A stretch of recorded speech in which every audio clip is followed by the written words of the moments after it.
Hello and welcome to A Celtic World, a YouTube channel and podcast made by Celtic fans all over the world for Celtic fans all over this great big world. From Saltcoats to Singapore, Fort William to Fort Worth, wherever you happen to be watching from, you're very much part of A Celtic World. And who do we have with us? We have, well, let's say hello to Kaiser, first of all, who's making quite a rare appearance on the flagship show. What up, Kaiser? Yes, good morning, legends, from the frozen tundras of Ibrox. -13 here today. Had to skate down to school, take the kids there. I was like a speed skater. I took them on a little sled and loaded the kids up, and I skated in front all the way to school. It was class. How's the icy situation in Sydney, Stephen? Well, it's not -13. I can tell you that much. So, yeah, I'm watching the games in the various stadiums all over the UK the last couple of days. You can actually feel the cold coming out the TV. So, I don't envy you, Kaiser. I don't envy you. You look like you've got a wee bit of sun there recently, Stephen.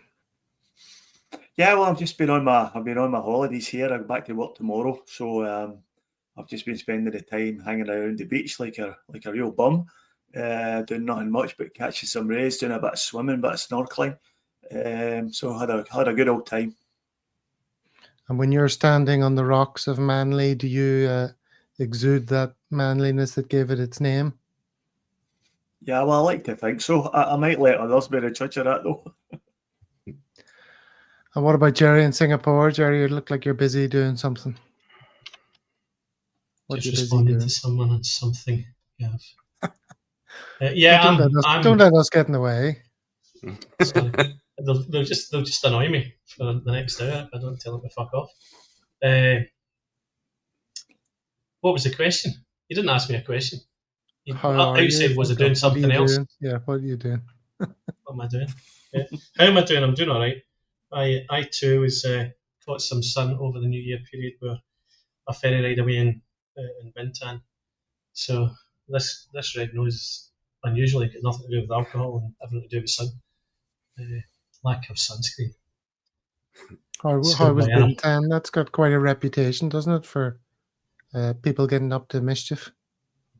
I think Batam more than Bintan. Oh, that's what I was thinking. That's what I was thinking of. Yeah, we were.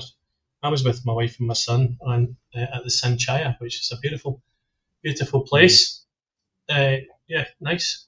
Just chilling out, drinking too much, and falling asleep in the sun, which is never a good idea if you don't have any. If you haven't slopped before. That's what I was going to ask Stephen. I was going to mention this. I see you slip, slop, slap, and wrap. You can see Stephen's wraparound shades on his face. Yeah. Well, my wife's huge on sun safety, and she ensures everyone in the house is completely coated and sunscreen and hatted up and shaded up before we go out of a morning. So sometimes though you can't do much about it. It's just so hot here at the moment, and it's it's unrelenting. So we do what we can to keep the suntan to a minimum. But I know I look super healthy. I know, but what can I do about it? People watching from Scotland and the like are going to hate us for going on about the sun, because right enough, some of the weather you've seen looks absolutely horrific. Yeah. All right, well, let's get on with what we're talking about today. First of all, we'll talk about the St Mirren game. Secondly, Rodgers. It's a little play on words for all your music fans out there. We'll talk about what it is that has upset Brendan and what we think about it. I'm interested to hear your views. We haven't really discussed it, but it certainly split the fan base, and I suspect it might split the contributors' views as well. We're going to talk a little bit about the Sevco game because we haven't been on since then. So we've got kind of two games to talk about a little bit. I'm not going to talk much about the ins and outs of the Sevco game, but what lessons we learned from it more. And then if we've any time at the end, a little bit of Celtic socials. All right, so that is the plan. Well, let's start with this image that graced all of our screens last night. Kind of the story of the game, of our experience of the game, wasn't it? Well, tell us what was happening. You were just, when did that happen? Like 5 minutes into the second half or something? Yeah, just after round half time. about. Yeah. Round about that. And, normally, you'd be cursing Celtic TV for their ineptitude and amateurism and all the rest of it. But I think in this occasion, it was just related to the weather and the lack of a power outage in the East End of Glasgow. So, to be fair to them, there's not a lot they can do about that. I mean, as Kaiser was saying earlier, the weather at home has been absolutely brutal. And, there's been power outages all over the country, I think. So, not much you could do about that. It was back on, fairly promptly. We missed a chunk of the second half. But fortunately, we were 2-0 up and in complete control of the game by then. So, I don't think there was too much nervousness regarding not being able to see it. But yeah, it wasn't great, especially not when you get up at 2 o'clock in the morning to watch it and find yourself staring at a green screen. Jerry, you're about to say something? I was just going to say, I think it was the 83rd minute when we got pictures back, in the 86th minute when we got sound back. So, not fairly prompt. I'm not so sure about it, but I'd agree. I mean, what they have to do, obviously, and what they did do very quickly was got the floodlights back on and got the emergency exit lighting back on. So, I mean, I guess they've got to do that, obviously, from a health and safety perspective. I guess the only thing they can potentially go and do, and they may do at some point in the future, although if it happens once every decade, it's probably not worth the money, is to go and have some kind of emergency backup generation for for CTV as well. But yeah, it was. I mean, we were all on the WhatsApp group last night. It was more than a tad frustrating having to revert to BBC live reports and text to work out what the fuck was happening, because you couldn't see a thing. So. Well, it tells you something about the quality of Celtic TV that we all immediately were just like, fucking Celtic TV again. So as usual. It's fair enough for us to think that it was something to do with them. It turned out not to be. Yeah, so as you say, go ahead. I think that is unfair. I mean, we've had moving to that new platform this season. I think we had some teething problems at the start of the season, but it's been pretty faultless for a number of seasons before we did that. But yeah, we all just naturally assumed that it's CTV. We didn't realise there was a blackout in the East End at that point in time. Well, the next time there's a blackout in the East End and there's a game on and you don't know where to turn to, might I suggest something like this? That's what I turned to. Right. The drink along. What else? So I just put that on to hear what was going on, to hear other people's experience of it. And of course, as with the usual situation, the drink along is just a series of tangential discussions, right, Kaiser? Yeah, definitely. Because usually when you come on and you discuss a game on this format, right, on the main show, you can get to sit down, discuss it, pour over what's individually going on in the game. While we're live for the drink along, you're trying to engage with chat, engage with Dano. He's juggling X-Man. X-Man's demanding like 90% of my attention every time I see him. He's so cute. And then I'm trying to watch the game and formulate some sort of reasonable understanding of what's going on in the game. And also people are expecting you to deliver like a bit of commentary on what's going on here and there. As soon as the green screen came up, I went onto YouTube, straight onto the BBC audio and had that playing in the background. But we were just getting absolutely nowhere. And then people in chat were going, jump over to St Mirren TV. That's working. And I was like, well, no, it's not, because St Mirren TV's inside paradise as well. So if the power's been cut, it's been cut to everybody. You can't just blame Celtic TV this one time. But it is this one time.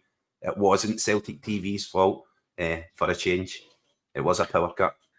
Yeah, I couldn't get anything. I just had a buffering circle on everything that I tried to watch. It wasn't even green. But I was entertained by the drink along, and I decided to quit sitting there like a plum and went to bed with my AirPods in, listening to you and Dano. Yeah. And for some reason, you managed to have an argument over what goes inside a turducken. Yeah, Dano got it the wrong way. Does everybody know what a turducken is? Everybody in the chat? No idea. Stephen? I don't even know. Well, No. let me carry on here. It Oh, turned out they it's were a turkey and a duck. Yeah, turkey and a duck, right? a Turkey chicken and a duck and and a a chicken. chicken. The revolting concept of stuffing a chicken inside a duck and then inside a turkey. Yeah. So even though they both defined it correctly, they misunderstood each other and they were shouting at each other about what order of events a turducken goes in. No, And it I just ended wanted to up being pick like on Dano. Dano was painting this picture of himself working up a sweat, desperately trying to stuff a turkey into a chicken and being frustrated at the difficulty of creating a chick ducky if he had have misunderstood the order. So that's what I was listening to during the second half of the game as I lay in a darkened room. That was my experience of it. Yeah, a job as a Tory peer if he tries to stuff just dead listening to Dano grunting, describing trying to stuff a turkey inside a chicken. Yeah. He said it the right way around, but I was determined to have no, you didn't. You said it the wrong way, Dano. So there you go. If that's your kind of entertainment, tune in for the next drink along. It's a lot of fun actually. But I was laughing at the ridiculousness of the whole situation. It was quite funny, you have to say. All right, so turducken, check. Let's move on from that. Let's talk about the game. This is the Mirren game, obviously. We're going to talk about that in some detail. So, first incident of note, we'll go to you, Stephen. Well, this is the goal, isn't it? Yes. Yeah, this is the first goal, isn't it? Yeah, it was a great pass forward to Maeda, who looked up. You see Kuhn had just burned the guy marking him with his pace and just got goal side of him, and he's had it played directly into his path and finished it really well. So a great goal and a very important goal, given the context of the match and given how important it is for us to get the first goal at home in games like this, considering it was a bit of a tense occasion, as we might allude to later. Yeah, quite a tense occasion. There was this moment, I don't remember seeing this moment actually in the game. I don't know if I looked away from my screen or something. But this is obviously in the first half. Maeda breaks through and the keeper's are way out of his goal for some reason. Who can explain this to me? And he hits it straight at him. I don't know what he's thinking, to be honest. He had lots of options and obviously couldn't give it to either because he was about 7 yards offside. But yeah, he just hit it right. The keeper stuck a leg out and stopped falling past him. But he could have done and should have done better with that. And I think before the goal, Big Ira had a decent header from a corner as well that went in. It's probably a yard wide, but he could have done better on. But yeah, I think he was probably trying to pass to Ira there, but he was a million miles offside. So, but he certainly could have had more options than hitting it straight to the keeper. That's for sure. The interesting thing is that Ida looked annoyed that he didn't pass to him. And he seemed to be completely oblivious to the fact he was about 10 miles offside and didn't really even make any effort to get back onside. Then he threw his arms into the air when he didn't get the ball. I thought that was quite funny.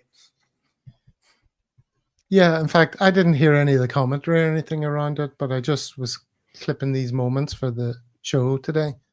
And it was making me think, why is he so upset? Is there something about the offside rule that I don't know? Is it because the keeper's so advanced that he is maybe onside or something? What's going on? Why was he so annoyed? I think it was just a brain fade. A brain fade? Not nicely put. Could have gone for something more, what's the word? Gross. All right. Now, this is interesting. This is the trustee goal. Now, you mentioned, Jerry, that Hatate had a good header that sort of flashed wide. And, you know, if you look at this goal here, there's 3 defenders go to the near post with Ida. In fact, they're kind of pushing him forward to try and get him under the ball. 3 of them. Imagine 3 players taking up your striker, and then that leaves the space for the ball to drop into Trusty's head. Kaiser, Hatate, you're quite a fan. That wouldn't have happened if it was Kyogo playing. Kyogo. Not to say Kyogo mightn't have done other wonderful things, but they wouldn't have been worried about him from a corner. like this. No, they wouldn't have been worried about his physicality and his height. I think yesterday actually Ida was fantastic when he came on. He didn't get his goal, but he worked very hard. His hold-up play was excellent, bringing the ball down. And he did have that brain fart moment that Stephen mentioned when he was umpteen scores offside and still demanded the ball. But it's always nice to see a striker demanding the ball. He wants to be the guy finishing them. And as you said, Gav, yeah, they tried to mark him out and they basically pushing him forward, creating the movement. But Ida moves forward and takes 3 players with him. It just leaves Trusty the space to get up and nod that ball in. And it was an absolute excellent finish as well. Trusty just... Great delivery. Right on. Yeah, Great Engels delivery. Into that zone. I mean, and I think, he just drops off his marker and his marker doesn't go on Trusty, and it was almost like he had a free header at the end, didn't he? Yeah. Mm-hmm. It's those in-swinging right foot deliveries that we're getting from Engels right now, so deadly. We're always going for the out-swinging corner or the short corner, but Engels just driving it right into that penalty spot. We've got such guys with height in there who are good in the air. You've got Trusty, we've got Scales when Scales is on, Bernardo, Ida when he's on. We should be way more threatening from these set pieces and corners. It's one thing we spoke about for a long time, so glad to see goals being added from there. Absolutely, it's brilliant. Another string to our bow. The commentators were talking about the in-swinging ones being much more effective, weren't they, than the out-swingers? You've got to agree, that's where we're scoring. Outside, clearly we're doing a lot of work in corners because some of the creativity in corners this season I think has been great. But yeah, those in-swing, again, Engels can just put that ball, and again they've said they've been practicing this for hours, right? Just exactly that spot, and that's exactly where they're trying that zone he's trying to hit every single time. He's got one of those in-swinging corners. Did Peter Grant say he prefers in-swinging corners, to be perfectly honest with you? Because he says that about 20 times a game. It's doing my head in. Anyway, Trusty scored, and then did you notice this moment, Stephen? These happy chappies in the crowd. Look at these guys. Yeah, look, they're having a good time despite the ridiculous weather. They look like a comedy duo or something, don't they? Those two. I can imagine that. I don't know who these gentlemen are, but the one second in, just after that, also he had gloves on, so you can see a gloved hand on the guy with the green jackets. That's the guy behind him. He had 2 gloves and he was going like that. So he was just trying to remind people that Hibernian had got a draw against Knuckle Dragons. Mm-hmm. God bless him. It was fun to see them having such a good time. Look at that. Great photo. Or a great image. Oh, this was a great moment in the game, wasn't it? This was like a Schmeichel threw out to Luke McCann, who did brilliantly. Spun away, got away ahead of his man, hit a beautiful pass in to Kuhn. He had an awesome ball. He had an awesome ball to Maida for the first goal as well. Was that him who passed to Maida for the first goal? It was, yeah. McGregor to McCowan. Oh, it might have been Taylor. No. Yeah, McCann did really well there. That was nice. That would have been a beautiful goal. Great pass into Kuhn, who maybe took one too many touches before trying to lift it over the keeper. I think he should have hit it a little bit earlier, and the keeper was able to save it. But it was great from Kuhn as well because he spun away from his marker really well to get free in the box, and he just didn't get it right with the finish. But I think that was the same passage of play that led to the goal anyway. It was. The third goal. He just drifted to the back post and picked up the scraps. But this is the shot that didn't go in. But then, the ball didn't go out. It carried on. McGregor then won it back, didn't he? And then a back heel from Engels, Stephen. Yeah. That somehow found its way to Kuhn.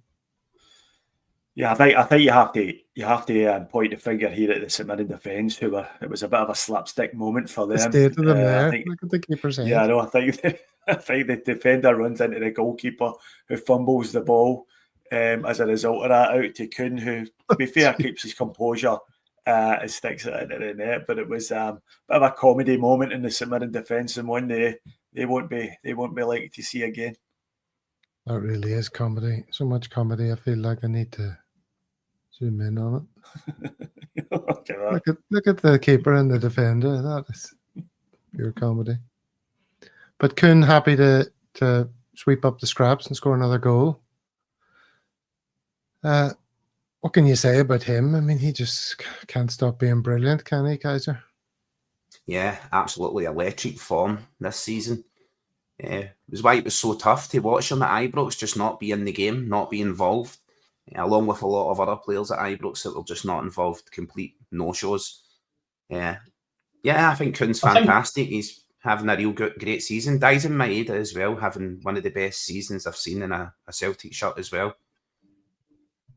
I think one of the commentators said that he almost, in that first half, he almost looked angry, Kuhn, and I think he did. I think he looked. I mean, obviously, he spoke. I don't know if any of you caught the post-match press conference with Kuhn. They were asking him about the inverted commas challenge that was put on him at Ibrox by Cherny, I think it was, or Jeffy, was it? I can't remember who, but he took a clear elbow to the face and a kick, all in the same movement, and he's ended up with a pretty notable facial injury. So I think he was angry, and they were asking him. He looked, the way he looks in interviews. I think you actually made a song about it, Gav, about how pan-faced he is in interviews. So it was hard to read his emotion really, but he did seem a bit perplexed as to why he'd been elbowed in the face in a game, and the guy who did it hadn't been sent off. So the reporters were pushing him a bit on it, and he did look a bit pissed off. Well, talk about the season he's having. Celtic Noah here on Twitter. There, your man just matched Jota's best season for goal involvements, and it's just turned January. So those are the numbers he's putting up. How good was Jota? Absolutely brilliant.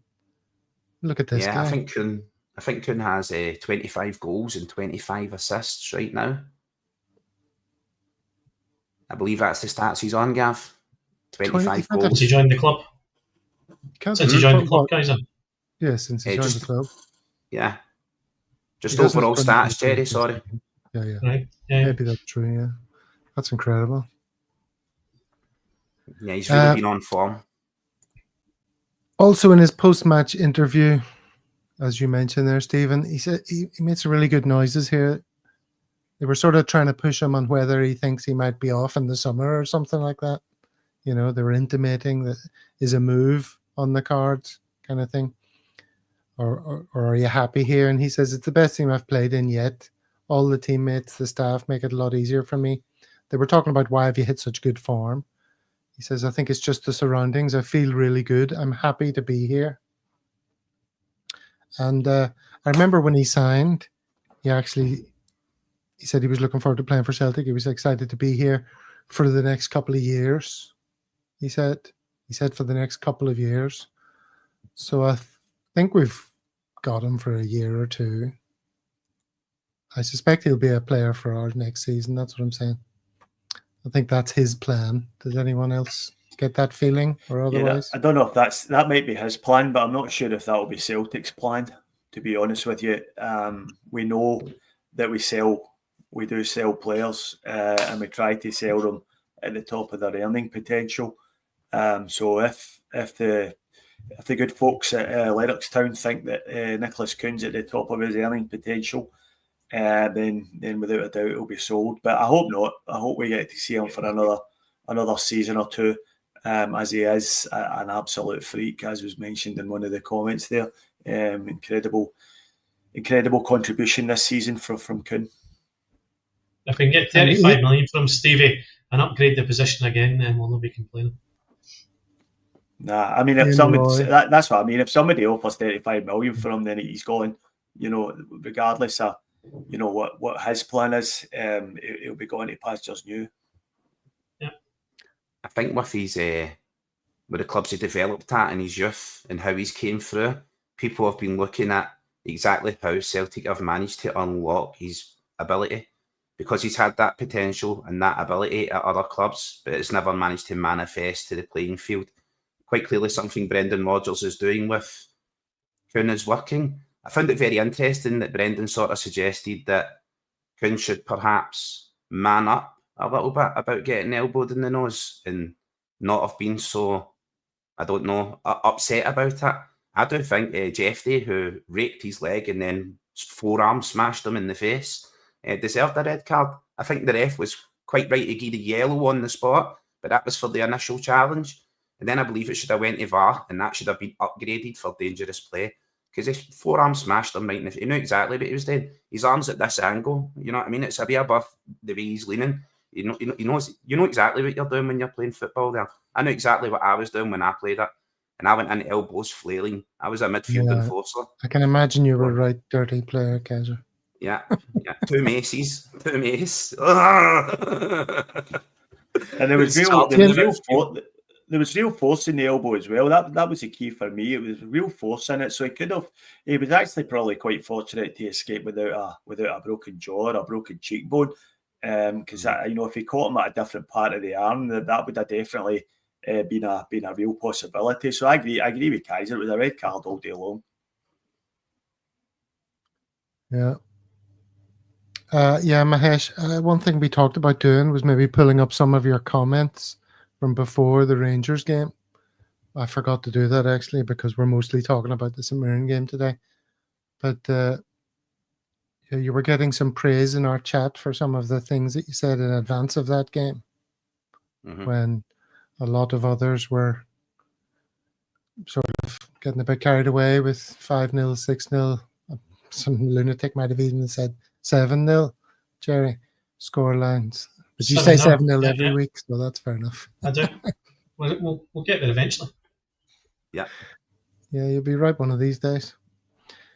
Sure. All right. Okay, so that was the game. Yeah, generally speaking, how do we feel? You saw that the thumbnail for today's show is like, is everything awesome again? Jerry, where do you feel in the great scheme of things? Do you think the sobering experience of the Sevco game is something that will linger for a while, or is that a decent bounce back? No, I don't think it will. I think it's a decent bounce back. I think we've discussed before. I mean, we know there are areas we need to strengthen in this window as well, and I think we'll do that. Disappointed, obviously, that we didn't keep the undefeated run going, because it would have been nice to keep that going and have a chance to get through the season undefeated in Scottish competition. But not to be. You just take your medicine, move on, and we've done that. And I think I'm pretty sure I said in our chat, I certainly said it in the St. Tim's one, that I said, let's just wait and see how these guys go against Hibs and Dundee. I think they were always liable to drop points against Hibs and very possibly could against Dundee as well. So it's painful, and we don't thankfully we don't suffer losses to them, or haven't done in the last couple of seasons certainly. But that's every time we play Rangers, it's like every other team in the league. It's like them playing a cup final, and we just went at it. We just were not. There's not a player in the team that got pass marks in that game. We just went at it from, as Brendan said, we looked great for the first 3 or 4 minutes, and then we were pish. We were pish. I mean, we just couldn't settle the whole game, and they were just swarming around like mad things. And people got very upset, and emotions ran high. Stephen, you were in quite an excitable state after the game. I think it's fair to say weren't best pleased. Yeah, I was in an excitable state, stroke absolutely pished, being that it was 5 o'clock in the morning here before it finished. So I was trying to make my way home after the game from the city. So I was pretty annoyed. It's quite a weird time at the moment around about Celtic. I think on one hand you have to say the team has earned the right to turn in this type of performance and not be absolutely slaughtered for it, because they have been almost flawless up to this point this season, although the performances themselves have not been great of late. But the other side of it is it's quite worrying that we have that sort of performance in us. And it's also quite worrying that none of us, and I'm including, the Celtic management team in that, can actually tell us why it happened. That there doesn't seem to be any tangible reasons being offered. We weren't hammered by injuries. We had almost a full strength team to pick from, unlike the bad guys who were hampered by injuries. And it has to be said 100 times, we just weren't there at all. The passing was off. The passion and the energy just wasn't there. And as you rightly say, Gav, we just got absolutely swarmed, and that was the problem. I think Rangers ended up with something like 24 shots in goal, and it all came from us giving up possession in our own half by them swarming all over us and us panicking, either playing the ball straight out the park or passing it to a Rangers player. And there's I just can't see. I still don't understand why it happened. A lot of people are saying it was the tactics that were wrong and we didn't learn anything from the cup final, but I'm not really buying that, because the cup final, the first half of the cup final we were fairly poor, but the second half we dominated the game. So we did learn something in the cup final. We changed something at half time, dominated the second half, should have won the game in normal time, and then again looked like the only team that was going to win in extra time. So I'm not really buying this if we didn't learn anything. It was just that the players on the night or on the day just didn't turn up, and that's worrying. Because we have got big games coming up, particularly against Young Boys and then Aston Villa down in Birmingham. And we don't really know whether this Celtic's going to show up again on those occasions. And if they do, regardless of how poor Young Boys have been in the Champions League, if we play the way we did at Ibrox, then we'll lose. And that would be a disaster, having put so much work into the Champions League up to now. So, concerning for me. I'm not quite sure yet how I feel about it moving forward. Yeah, that's well put. It is a kind of strange scenario to be in. On the one hand, you're comforted by the record, but on the other, it is a bit concerning that we've got these big games ahead, and that big game really. I do think, sorry Gav, I do think it is.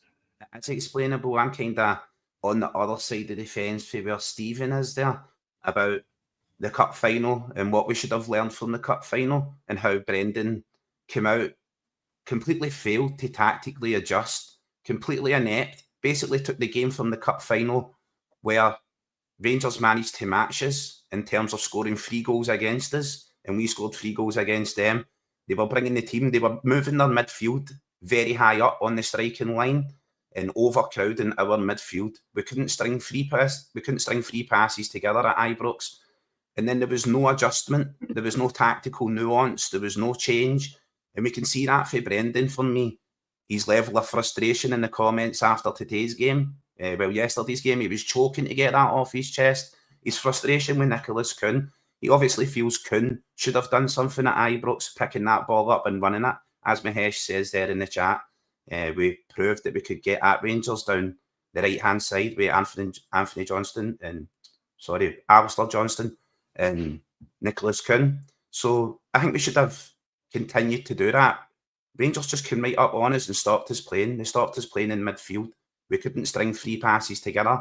And it's something we've been saying for a very long time. I know I've been saying it. You win the midfield battle in these games and you win the game.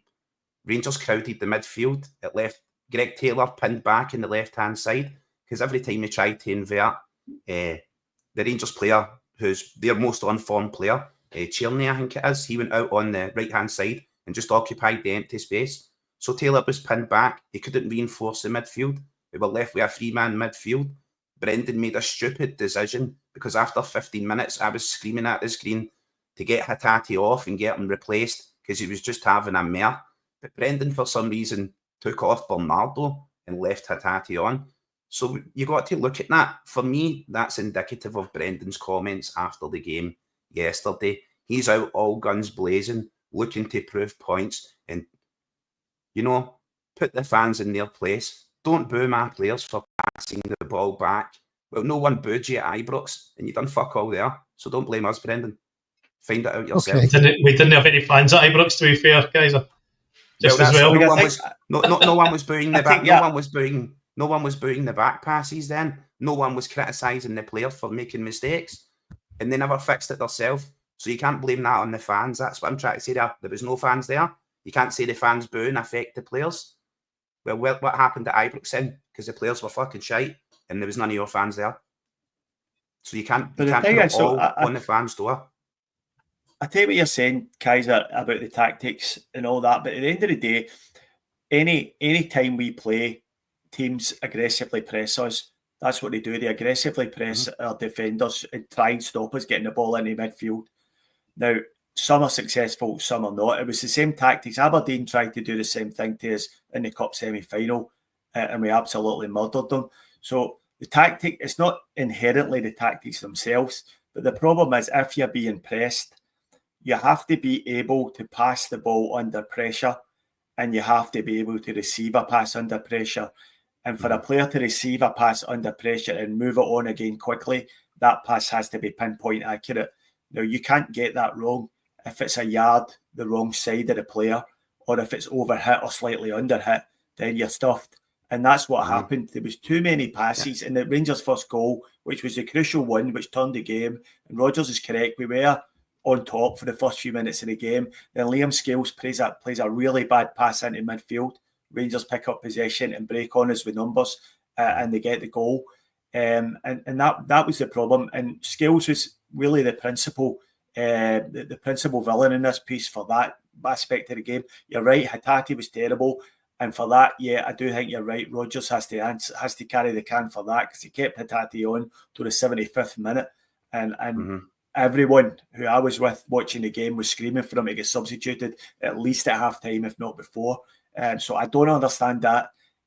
But in terms of the tactics, I think there's only so much tactical changes you can do if players just can't pass a ball from A to B. Yeah, Stephen, I think Brendan can force the team to stick to his style of play and keep passing that ball and trying to pass the ball through midfield. Or he can say, look how high Rangers are pressed up against us. Knock that ball over the top, bypass midfield. We've got Kuhn, Maeda, and Kyogo up front, three of the fastest players in the league. I've not seen us hit a ball and fast break on a team since pre-season. I've not seen us play a ball through or over the top and just hit a team with pace, and we have bucket loads of it.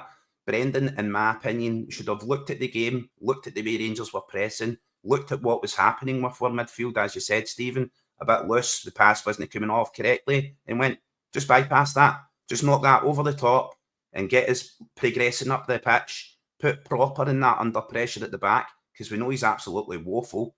There was just nothing. Their defence saw nothing the entire game. They were unchallenged, unchecked. It's just, for me, I thought Brendan should have been, if I can see it, and I'm a bum sitting at home in Ibrox, Brendan can see it. He's forgot more about football than I know, apparently. So he should be able to make those changes, in my opinion. I can't hear Gav. Sorry, you seem to be muted. Two pound in the mute. Rodgers has come in for plenty of criticism for this Sevco game. And then, as a point made here by G-Doc, brackets Doc, for clarification, BR's mini rant was him having a dig at the fans for the criticism of him and the team's performance in the derby on Thursday. And rightly so, as they were terrible, though some of it was over the top. So I want to talk about Rodgers' comments. Now, this is dividing opinion. I put up a comment earlier from Monty saying, good on him, putting our fans in their place, our moaning fans. But yeah, I mean, opinion is very divided. Here's a bunch of people on Twitter saying they all agree with what he said, agree with everything, 100% right. 100%. The only disappointing thing is he has to come out and say it. The PlayStation generation, this guy's complained about. Totally agree with him. Blah, blah, blah. Somebody else saying, well, if his football hadn't got so slow and pedantic compared to before the Leipzig game, then the fans wouldn't be on his case. The Bingo. slow stuff won't work against better teams, and it's about time he found a solution. These people are disagreeing, but kind of respectfully and tactically, you know. He's 100% correct, but he's only right to call it out if it happens every week. But on the back of arguably one of our worst performances since his return, then it's normal for fans to be anxious. Similar point below. And yeah, well, kind of here as well. Fans know the difference between recycling the ball and choosing not to pass forward when there's an option and players are making runs, right? Which is kind of, you know, well, anyway, we'll go through these. Here's the last one. He can stick that chat up his piss hole. The football's been dire for weeks now, and he's just off the back of having a managerial disaster 3 days ago and learning nothing from the previous encounter. He can look closer to home before criticising others. Let's go, Lee. All right, so Lee's the man. There's truth in all of that. Jerry, where do you come down on this? Probably not quite not in the same opinion as Kaiser. Let's say. I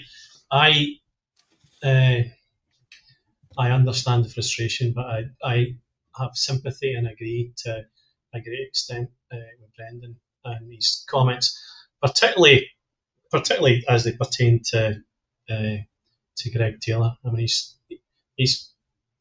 I believe he's trying to keep the guy at the club. The Kieran Tierney deal may or may not happen. Might happen today, might not happen. You know, if he does walk, then we've got a young player who's an upgrade, in my humble opinion, from Barca on loan till the end of the season. But we're struggling in that position. So, I mean, I agree with him from a manager's point of view, protecting his players, standing up for his players. But I also understand the frustration. You know, and when talking about the last Rangers game and the cup final, I mean, well, Scales was probably the biggest culprit or liability in the Ibrox game. I'd say Taylor was in the Scottish Cup final for sure. So I sympathise with him. I understand. I can understand being a bit pissed off as well. I think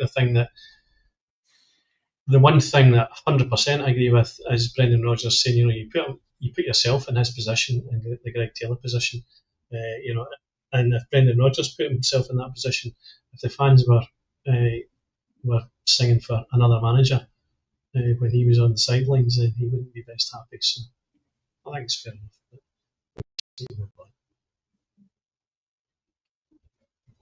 Yeah, me, as you know, guys, right, I'm on the other side of that fence. I went in there and I seen all these emotionally woke people going, yeah, you go, Brendan. You tell those fans, tell them not to boo Greg Taylor. Well, I've been looking for a new left back for 3 years. I've been biting my lip on it over and over again. Over and over again, we've mentioned Greg Taylor. So I feel like, what loyalty is Greg Taylor showing us? He's not signed a new deal. He's not saying he's staying. Just because you want to charm him, Brendan, doesn't mean we've all to roll over backwards and put our legs in the air. I'm not going to have someone who, well, I supported Celtic before Brendan Rodgers was here. I supported after he left the first time. I continued to support, and I'll continue to support long after Brendan Rodgers. I'm not going to have someone tell me how to support the club I love, who I should criticise, who I should not criticise, what I know about football. And just because I never played the game professionally doesn't mean I'm tactically inept and I don't recognise when a player's avoiding passing forward and passing back, and the difference between recycling the play to open up a different attacking opportunity. I think it reeks of deflection. Brendan knows he's coming in for criticism after that performance at Ibrox. Completely no changes. He failed to change the game after the cup final. He failed to change the tactics. He failed to change it during the game. He failed to adjust while it was going wrong. And then after this game, he's just took his first opportunity to go on his soapbox and think he can declare things at fans. Me, personally, I don't think it's disrespectful for Celtic fans to be singing the name of a previous player who's firmly linked with the club and firmly linked with coming back. That's fair enough. You want to sing that guy's praises? Fair enough. I don't think singing Madonna's name makes Rihanna angry because the two of them are pop stars. I don't really care. I don't care how Greg Taylor feels about it. If he signs a new contract, he's got to be a Celtic player long term, then I will care about it. Right now, I don't care. Brendan should shut up, and that's my opinion on it. And I'm glad there's people out there who have got the courage not to just go with the sheeple and go with the flow. And whatever your respected opinion is, right, I get that. I'm not going to try and just insult people for agreeing with Brendan. There was a lot of validity in some of the things that he said, but to put it out the way he did, it seems to me like it was a lot like Mummy slapping my ear for stealing cookies when she was not home, and I didn't like it. So yeah, I didn't particularly. Did you have cookies? Yeah. I also had a mummy who smacked me as well, just for the woke generation. I loved it. We just had biscuits. Never had cookies. Just biscuits. Broken ones. I never had cookies. Never had cookies. Just smacks. I thought I'd plenty of them. Back to the very serious subject, though. Rodgers, I think he doesn't take criticism well. He got tons of it because of Rangers. His ego is not inconsiderable. And I do feel there was an element of him taking things personally, and he's using this as an opportunity to sort of lash out, and that doesn't smell right to me. Yeah, he certainly takes criticism. He certainly takes criticism personally. I mean, like I said, all through the season, he's been having dig at various people. He's inventing hypothetical scenarios. You know what I mean? He's like, what if I'm manager and the fans are singing another manager's name? Well, that's never happened, Brendan. So shut the fuck up. Stop inventing hypotheticals that back up your argument and what you want to do. Because see, hypothetically, if I was the Celtic manager, I would tell you to shut up, Brendan. But I'm not. So, you know what I mean? It's all hypothetical. My view on this is that I'm kind of with Kaiser on this. The worst thing for me about this is Brendan Rodgers has took it on himself to criticise the fans who were at the game against St Mirren. Now, you're talking about people here who've dragged themselves out the house in horrific weather conditions, travelled to Celtic Park, probably some of them taking 5-6 hours to get there, out after the game onto coaches and trains, another 5-6 hours to get home, maybe not home till midnight, 1 o'clock in the morning. And under no circumstances should Brendan Rodgers be criticising these people. Now, he's talking about booing, a back pass getting booed. Now, back passes, that never happened, right? No back pass was booed. When you get a negative piece of play in a stadium, you get some collective groans, right? And that's born out of the fact that, we've just had a heavy defeat off a bit of our biggest rivals. We've not been playing well recently, and there is a bit of concern throughout the fan base about whether this team is stalled, whether we've been worked out, and whether we've got the answers moving forward. And as I mentioned earlier, I'm not sure that we do, right? But under no circumstances has Rodgers got the authority or the standing in the Celtic support to be criticising people who've come to a stadium in those sort of weather conditions. I think it was a horrific thing to say, and I think he owes the fan base an apology for that. Now, on the Kieran Tierney chanting, I mean, for God's sake, if we sign Kieran Tierney, and it looks like we will, this will be one of the biggest signings in the club's history. We're signing a guy at the peak of his career in the English Premier League with another 3 or possibly 4 English Premier League teams chasing him. Now, if it was anyone else without a history with Celtic, we'd be absolutely delighted with this signing. And what is the problem with singing his name and a bit of excitement about an impending signing? Is that where we are now? Are the fun police now telling us that we can't sing a player's name in case we offend the incumbent left back who hasn't signed a new contract, as Kaiser says, hasn't committed to the club and hasn't indicated he's going to stay with the club? So, according to reports in the media, he's talking to Dino Zagreb, he's talking to clubs in the Championship in England, potentially MLS as well. If Brendan Rodgers has got that much respect for Greg Taylor, then offer him a better contract. Offer him a deal that he's going to sign if you really want him to stay. But Brendan Rodgers and every manager who's managed Greg Taylor has tried to replace him. Every single one is attempted to replace him with a new left back, and Rodgers is currently doing it by trying to sign Kieran Tierney. We're going to invest millions and millions and millions of pounds to bring Kieran Tierney back to the club because he knows that Greg Taylor's not good enough to take us forward to the place we want to be. Now, he is a great servant to the club and he has done some great things. He's contributed well. And I think, he deserves respect. And I think he gets a lot of respect for his Celtic support. But in very, very specific games, especially in Champions League games, he gets found out. He cost us a goal in the cup final with a slack pass, which let Rangers run through and goal and score at a vital time of the game. And he does get caught at various times in the game. Now, I'm happy if Greg Taylor stays around and plays a squad player role at the club with Kieran Tierney as our left back. I'd be delighted.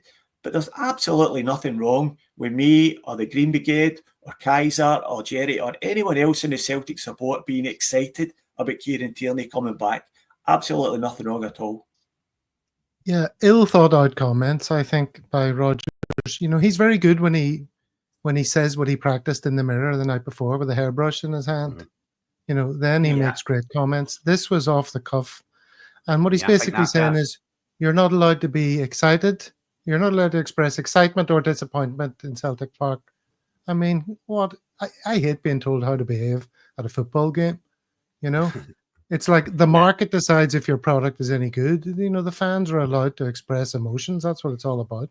So for him to say, on one hand, you're not allowed to be excited about Tierney, and on the other, you're not allowed to express disappointment at failing to go forward at a time when we're desperate for the team to show some forward momentum generally. I just think it was stupid and unnecessary, and it's caused a lot of annoyance.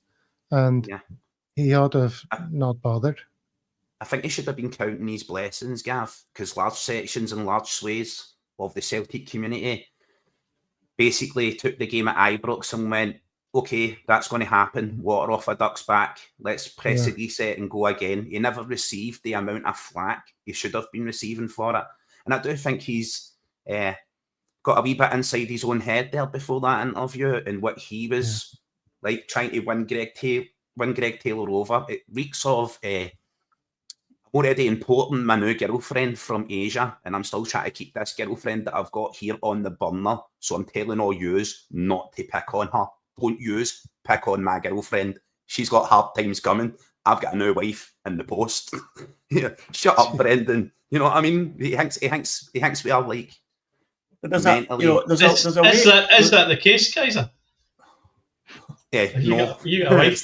It's not the real case, but it is what I'm like. He's got KT coming in the door. He knows he's got this big sexy lady on the way, but he's trying to keep wee Greg here on the back burner. He's still looking in his eyes and giving him the pillow talk. He's like, no, Greg, we really want you. We want you to stay. If KT comes here, I'll play you before him at the Shite League games.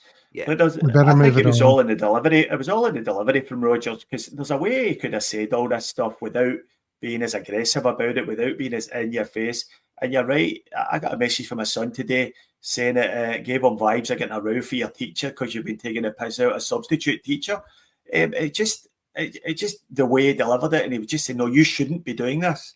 That can't happen." He's talking in very deliberate terms. He's not leaving any room for manoeuvre here. He's saying, no, that is disrespectful. Not that could be seen as disrespectful. He could have said that, or that maybe, and maybe sometimes the supporters should take a second and think, but it was all just, it was spoken in very direct terms, and I thought it was a really, really poor thing for him to say. Let's move it on anyway with this final bit. Greg Taylor stopped at every fan that asked today on the way out the door and didn't storm out of anywhere. Seemed happy enough, apparently. Joe Boy on Twitter, relieved to see that Brendan's not up on the pulpit this morning telling me how to behave. It's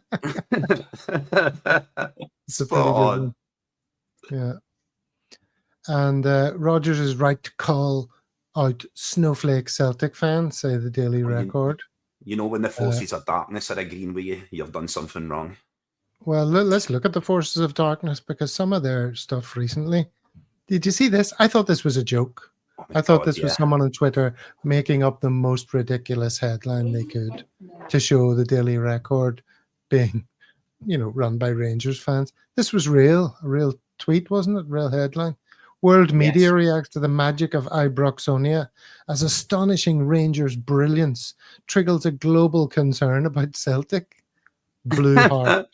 Yeah, that's right. World That's right up there Rodgers. with Philip Clement saying that everyone in Europe's talking about the penalty decision in the cup final. Just absolute nonsense. Global concern. Who the hell's globally concerned about Celtic? There's not even anyone at Celtic that's concerned about Celtic. And what the hell is Ibroxonia? Is that a thing? What does that even mean? What does Ibroxonia even mean? Kaiser, you're down there on the ground. You're a man on the ground. What does that even mean? It's like Moldova and places like that, bro. When it reaches a certain level of filth, they've got all these portaloos outside Ibrox, right around one side of the stadium, behind that statue of Louis Walsh with his arms in the air. So I think that's the Ibroxonia. I think it's like a fandom. There's these people who are into K-pop and stuff like that, and I think that's what it is. Ibroxonia. That's because they're trying to use the Caledonia song. Caledonia's been calling for Ibrox, Ibroxonia. They're trying to cement that into public opinion because they've been trying to get rid of the Simply the Best song and use the Cher song. If I could turn back time. Here's another one. Gutless. Well, they can't sing Simply the Best anymore, Kaiser, can they? No, they can't. Yeah, simply second best doesn't actually fit. No. Gutless Celtic kick Rodgers on the backside and now face uncharacteristically critical crowd. There's another one for you. Here's something that I don't know how. That's Hugh Keevans, though, so enough said about that. Was it? Did you see this story? This is Dee Maguire, the legend on Blue Sky. Oh, right. Martin Boyle posted footage of a Rangers ultra at his front door. Did you see this? And says, see, if a Hibs fan had done this to one of their players, the media would be slating it for weeks, as would their club. Absolutely. That's pretty worrying. I'm surprised that Rangers Ultras not got a Santa hat on, still running from the chasing they got off the Green Brigade on Cup final day. So the guys should be so embarrassed. They should be hiding themselves away and maybe try to reinvent themselves. The guy sticks the sticker to the door, right, Stephen? He goes up and he sticks the sticker to the door and then he points at the camera. You Boyle. You know what I mean? See if it was a Hibs fan going to a Rangers player's door, right, or ex-player, guaranteed they'd have took a picture of him wearing green and we'd get to blame you. But it seems they're all on to their own. You've seen it in the city centre as well, with what you were talking about, Stephen, the Santa's little scalpers and the Rudolph Dash. The police officers actually let the Rangers fans, who were 300 strong, it looked like in the videos, run past the police officers, then produced truncheons and started hitting the Celtic fans. It's something we've seen since the 1980s. It's always been out there. Right, there's another thing I want to talk about. I'm not sure we can introduce it now. 58 minutes, 58 and a half minutes. It's probably going to take some time, but who cares? I mean, if we overrun a bit. Okay. Here's a tweet that I put out the night of the Sevco game. Knee-jerk or not, officially done with Hatate now. Great on his day, but those days are few and far between. We can't forgive his inconsistency forever. One strong performance every 5 is not enough to justify his place. When he isn't on it, he's a liability. Sell. Went to bed, woke up next morning. World had gone crazy. It's blowing up, Stephen. How exciting. It's broken the internet. But most people in agreement, generally, reluctantly, kind of going, geez, yeah, right enough. He is not the player he once was under Ange. How much longer can we tolerate this? And obviously it wasn't in response to just the Rangers game. But, he was bad in that. But he's been bad in loads of games. Far, far too many games for my liking. So, well, first of all, what do you think? What do we all think about that tweet? Was that harsh? Is it understandable? Do you agree entirely? Have you been thinking it for some time? Yeah, I agree entirely, Gav. I think time's up for Hatate. I think he's just shown far too much inconsistency, and you're right. I can't remember the last time he produced a full 90-minute, really good performance in midfield. He's shown flashes here and there, but it's not enough. and in games against Rangers, and I've said this before, he's just a liability. The physicality of the game is just too much for him, and he just disappears. And he was one of the chief protagonists the other night with giving away the ball. And when you give away the ball in midfield and they were just breaking on us at will, so that that can't happen in a game like that. You just can't carry a player who's playing as badly as that. And I saw an interesting comparison on Twitter the other day, comparing him possibly to be the new Olivier Ncham, and I think that's probably valid. I think he's a player like Ncham who's clearly got talent and he clearly can produce it and has produced it in vital games in the past. Particularly, Ncham was really good. Scored goals against Rangers, scored goals in cup finals, scored the winner in Lazio against Lazio in Rome, but just didn't do it often enough. And ultimately, most of the time, looked as if he couldn't be asked and didn't really want to be there. So I think that it's starting to go that way for Hatate. And unless he can turn this around very, very quickly, I don't believe he's worth a place in the team just now. I think he should be on the bench. And he's just not bringing enough to the team at the moment. Now, David is quite a staunch defender of, I shouldn't use the word staunch, but he's a defender of Hatate. And he points out here, he says Leipzig was one of the best midfield performances in the last 15 years. True, we all know he's capable of brilliance, but is David pointing out the exception that proves the rule here? Yeah, well, first of all, it wasn't that great against Leipzig. He was all right, and that was another game he had his moments, but that's real hyperbole by saying it's the best performance in 15 years. It really isn't. You only go back to as far as some of Matt O'Reilly's performances even last season. I would say would have been better than that. But I do take the point that he did have moments in the Leipzig game, as many other players did. There was a few good performances that night. But it's only moments. It's only moments, and it never translates into any sort of extended run of form. So for me, no, I think it's time to maybe perhaps look at moving him on. Well, before we come to the other two for their views, let's enjoy some of the less than enthusiastic responses I got to that tweet. Fuck off. Come on now, behave yourself. You'll never win anything. Clueless man. Massive overreaction. Sit down, you daft entitled C-word. Bedwetters everywhere in our support. It's 3 points. No trophy was handed out yesterday. Reactionary pish. You're a disgrace. Oh, here's a good one. Post like this, acting like a Hun. That's always good when you're accused of acting like a Hun. And then this Derek saying, I bet you're under 30 years old. I'm 61 and seen plenty of days like that. Follow Celtic home and away. And when that lot won 9 in a row.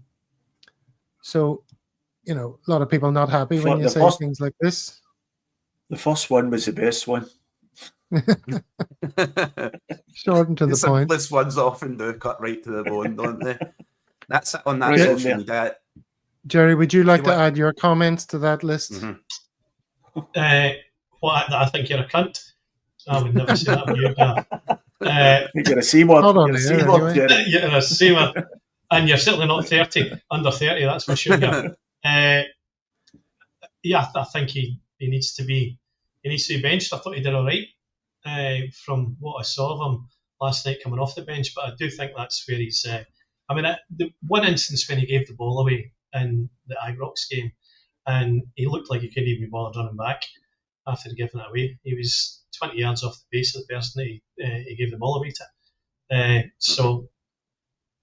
think it's at best it's time to bench him. I've been saying all season that I'd have Bernardo and I'd have McCowan, both of them on the park before I'd have Hatate on the park. So yeah, I agree. I think it's time for him to be benched and possibly. If we could do him playing better now if we are going to part company with him, because I think if we parted company with him at the end of last season, we'd get significantly more money for him than we will now. So. Yeah. Mm-hmm. Kaiser? Yeah, for me, I'm in agreement as well, Gav. Hatate's very frustrating. I think we've had better, more creative players who you would say luxury players. Tom Rodgers springs to mind For me, he was a far better player than Rio Hatate, but he was another one who turned up from time to time. Yeah, for me, Hatate, I think if we're going to have that player in the midfield, we could have a much more consistent, better performer. I mean, I can stand in midfield and not chase back, and I'll attempt every back heel, flick, twist, and I'll be overhead kicking it through to Kyogo for the halfway line if I don't need to chase back and stuff. It always baffles me how Rio Hatate started as a left back, but never helps Greg Taylor, never drops in and covers, and then why we have a left back inverting through midfield when we have a midfielder who plays left midfield who started at left back. You just like have the extra midfielder, please, Brendan. Move to that 3-5-2 or something, you know, give us that extra. But yeah, I'm with you, Gav. I'm all for, I think Hatate's time is running its course. He does come on. I did want him. I wanted like a midfield triangle with maybe Bernardo and Engels sitting slightly deeper, and then Hatate being more advanced, or Callum McGregor being more advanced, and bringing in the forward play, which is so good about both their games. But I think if it comes down to that choice, then Hatate would always be on the bench for me. If we're going to stick with a 3-man midfield, he just doesn't cut the mustard. And I think, I don't know if it was Stephen or Jerry that said it there, I'm very sorry. I think if we would have parted company with him last year, we would have got well more money. We would have been looking at 20 odd million compared to now. We might be looking at 12, 13, 14, something like that comes in. I see the Celtic board biting someone's hand off for that. Yeah, it's a sad situation, because at his height, he's absolutely delightful. Some of the stuff he's done for us since he's been in the Celtic shirt. So it's always sad to come to that kind of conclusion. But there's others coming at that conclusion with as well, Gav. It's not just Hatate, but Kyogo as well. I mean, he's working hard, he's playing well, he's just not scoring the goals. So you start looking, and I've been asking, maybe we can get a striker who only needs a half chance to score instead of 3 chances. Would that be too much to ask for? Surely there's got to be some of these deadly people around European football that only need a sniff at goal. That's what I want to see at Celtic. Yeah, it's starting to look like our Japanese heroes are going to one by one be dropping away over the next year or two, which is a bit sad. It's not Maeda. Yeah, we can keep Dyson for a bit longer, Gav. Yeah, as long as we keep Dyson, I'm happy. Until he goes off the ball, and then you reactionary bunch will start slagging him off. I'll play him at left back to cover Kieran Tierney. As long as he doesn't pass the ball backwards, them are all boo loudly. Boo him. Every back pass, we should just boo as a collective support. That's right. Every time the ball gets passed back, just boo it. Let Brendan know what it really sounds like. Start singing Angie's name as well. That's what somebody said in the comments. The Green Brigade are going to start chanting Angie's name shortly, just to piss him off. Yeah, just to rub salt in the winds. Big billboard, a Brendan greeting. I did read a comment today said, does it offend Brendan Rodgers when they sing the Willie Mealy song? Yeah, exactly. All right. Well, look, there's 135 people in watching as we speak. So hello to everyone there. If there's anybody new watching, here's a little message from one of our Chinese viewers. Celtic fans are everywhere, even here in China. Billions of us are subscribing to a Celtic world. You should too. You should too. There you go. We're everywhere. There, I know. Would you take Odsonne Edouard back, Kaiser? Yes, 110%. I would. 110%. I know he's done absolutely. I think he's scored 2 goals since he left Celtic. It could be that dire, but yeah, I would definitely take him back. Definitely. Him, Jota, and Kieran Tierney. Just give me the 3 and a sleeping bag, and I'll be happy. A bag of cans. For the rest of the season. A bag of cans. There you go. Send Brendan down the road with butter lemons and give me the bag of cans. French Eddie, Kyogo. There's lots of things coming up in the chat, but look, we've run out of time. We're almost at an hour and 10 minutes. Sorry, just to finish that off, Gavin, be clear. Just to be clear about it, right, to the Celtic support, right? Absolutely loving Brendan Rodgers' second stint as Celtic manager. Up until the other day where he tries to tell us what to do and how to behave. Fair enough. I can take that as water off a duck's back. It's not like I want rid of Brendan or sack the manager. How dare he tell me what to do? It's nothing like that. It's just, I think he could have been a lot more tactful with it. As Stephen says, he could have delivered it differently. But yeah, on a whole, thanks for being here. Thanks for having us, guys. Very good.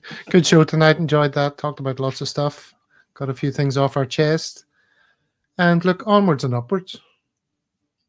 Absolutely. We'll see you on Thursday's show, everyone. Thanks for being with us. Thanks for subscribing if you haven't already. Until next time, hail, hail. Hail, hail, folks. Hail, hail. Hail, hail, folks.